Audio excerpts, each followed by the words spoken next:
자동차 사고 후 렌터카 이용. 잘못 알면 피해자가 비용 부담금 감원주의보? 안녕하세요.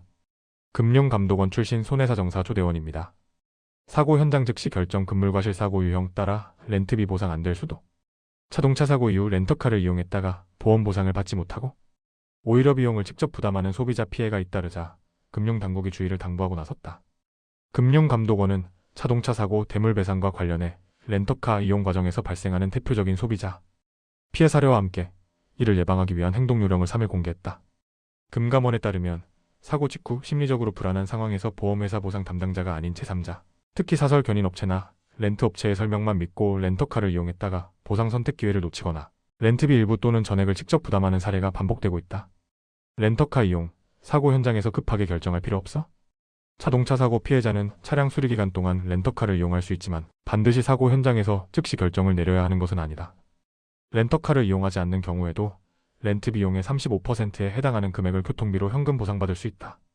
사고 이후 차량 이용이 많지 않거나 입원 등으로 운전이 어려운 경우에는 교통비 보상이 오히려 유리할 수 있다. 그러나 일부 사설 견인업체나 렌트업체가 사고 현장에서 특정 렌터카 이용을 종용하거나 보험사에서 전액 보상된다고 안내해 피해자를 현혹하는 사례가 발생하고 있다. 실제로 정비업체 입고 이전에 발생한 렌트 비용은 약관상 보상 대상이 아니어서 피해자가 이를 직접 부담하게 되는 경우도 적지 않다. 과실 비율에 따라 렌트비 견인비 일부 부담 가능. 사고 과실이 쌍방과실로 확정되는 경우 피해자라 하더라도 본인 과실 비율에 해당하는 렌트 비용은 직접 부담해야 한다. 과실 비율이 확정되기 전 나중에 보험금으로 받을 수 있다는 설명만 믿고 렌터카를 이용했다가 사후에 비용 부담이 발생하는 사례도 대표적이다. 견인비 역시 무조건 보상되는 것은 아니다. 사고 당시 차량이 자력으로 이동 가능했음에도 견인을 선택한 경우에는 보험 약관상 견인비 보상이 거절될 수 있으며 이 경우 피해자가 견인비 전액을 부담하게 된다. 사고 유형 따라 렌트비 보상 불가자차 단독사고주의. 자동차 사고 피해를 입었다고 해서 모든 경우에 렌트비가 보상되는 것은 아니다. 차차 일반과실 사고나 구조물 충돌과 같은 단독사고의 경우 자기 차량 손해 담보에서는 수리비만 보상될 뿐 렌트비는 보상 대상이 아니다. 또한 수리 대신 미수선 수리비를 선택해 현금 보상을 받은 경우에도 실제로 차량 수리가 이루어지지 않았다면 렌트비는 약관상 보상받을 수 없다. 이로 인해 렌트업체가 피해자를 상대로 렌트비 청구 소송을 제기하는 분쟁으로까지 이어지는 사례도 발생하고 있다. 금감원, 렌트비 보상 표준 안내문 마련 보험사 안내 강화. 금융감독원은 이러한 소비자 피해를 예방하기 위해 자동차 사고 접수 시 보험회사가 피해자에게 즉시 안내할 렌트비 보상 관련 표준 안내문을 마련했다.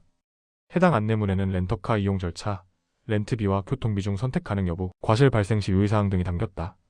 금감원은 향후 보험회사 보상 담당 부서와 협의회를 열어 표준 안내문 배포를 철저히 하고 피해자 안내가 제대로 이루어지고 있는지 수시로 점검할 계획이다. 전문가 의견. 조대원 손해사정사는 자동차 사고 직후에는 대부분 피해자가 정신적으로 혼란스러운 상태에 놓이게 되는데 이 틈을 이용한 렌트 견인 영업이 분쟁의 출발점이 되는 경우가 많다며 렌터카 이용 여부는 사고 현장에서 결정할 문제가 아니라 반드시 보험사 보상 담당자와 상담한 뒤 선택해야 한다고 강조했다. 이어 특히 쌍방과실 사고나 차차 단독사고, 미수선 수리 선택 시에는 렌트비 보상이 되지 않을 수 있다는 점을 명확히 인식해야 불필요한 비용, 부담과 소송까지 이어지는 상황을 막을 수 있다고 덧붙였다. 손해사정사무소가 온 조대원 손해사정사였습니다. 감사합니다.